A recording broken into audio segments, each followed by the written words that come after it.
میں ہے، شان لکھی ہوئی ہے، پیراگرافز ہیں، پیراگرافز. تو میں آگے پھر خطاب کروں گا. ہمت کریں شیعہ بھی اس پر مجھے اجازت دیں. ابو بکر رضی کی شان بیان کریں گے، حضرت عمر رضی کی شان بیان کرنے دیں، حضرت عثمان رضی کی شان بیان کرنے دیں، حضرت امیر معاویہ رضی اللہ عنہ کی شان بیان کرنے دیں. یہ لٹمس ٹیسٹ ہے رافضی چٹے اور کالے کو پہچاننے کے لیے. حضرت معاویہ رضی اللہ عنہ کا ذکر شروع کر دیں. اگر وہ گھبرا گیا، اگر اس کے پسینہ آ گیا بال میں، اٹ مین کہ وہ ہے، یعنی کہ منافق ہے. جیسے کہ حضرت علی کے بارے میں کوٹ کرتے ہو نا، اسی طرح اللہ کے بندوں وہ خارجی تھے، رافضی.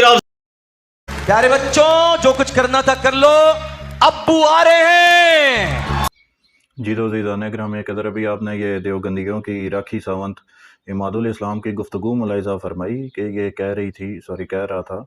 کہ میں ایک ہی وجہ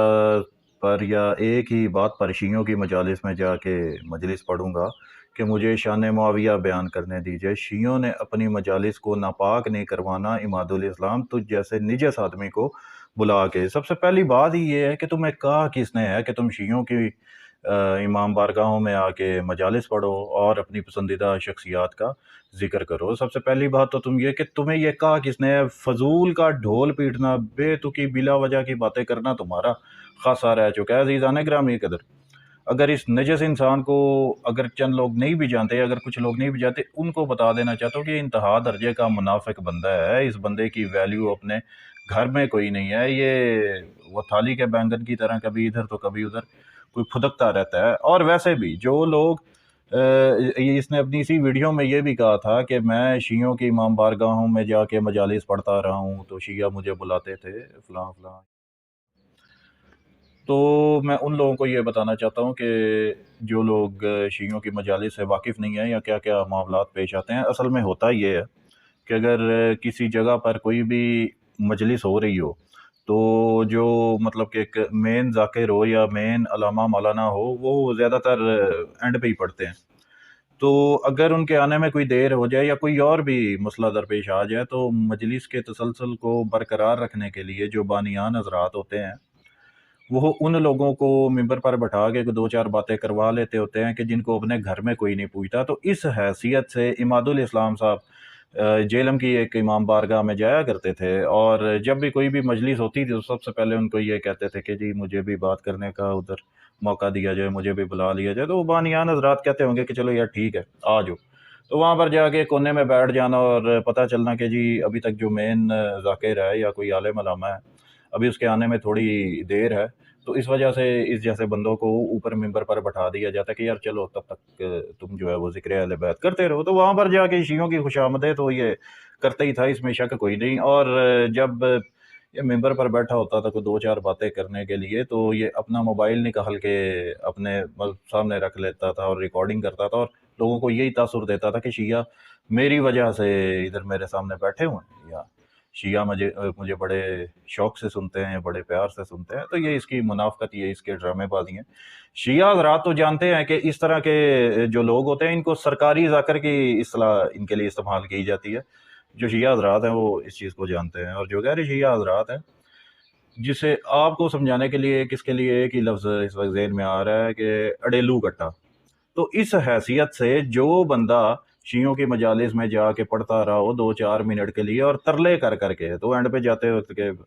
تھوڑی بہت نیاز جائے، اس طرح کے معاملات جس بندے کے ساتھ پیش آتے رہے ہوں وہ بندہ گلا پھاڑ کے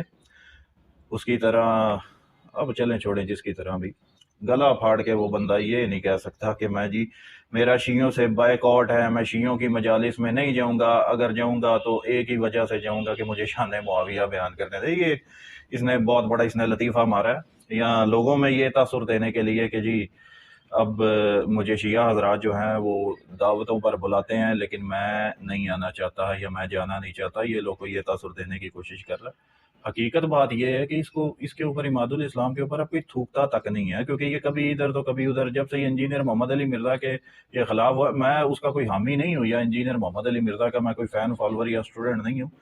لیکن یہ بات حقیقت ہے کہ جب سے اس نے اس کو خدا فضی کی ہوئی ہے تو انجینئر محمد علی مرزا کے جو پمپس اور اس کے جو فینز ہیں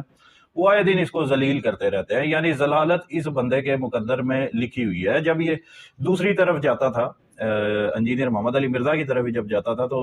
باقی لوگ اس کو کوئی گھاس ہی نہیں تھے ڈالتے، تو اپنے آپ کو یا فرنٹ فٹ پہ آ کے یا ایک طوائف کی طرح گھنگرو باندھ کے ناچنے کے لیے کہ کبھی اس سے لانے برات ہو کبھی اس سے لانے برات، تو اس وقت اس طوائف کو جو دیوبندی حضرات ہے وہ بڑے اچھے طرح سے اس کو نچا رہے ہیں، اور یہ ان کے اشاروں پر اس وقت ناچ رہی ہے۔ وہ صرف اس وجہ تک کہ جب وہ لوگ جو انجینئر محمد علی مرزا کی مخالفت کرتے ہیں، دیوبندی حضرات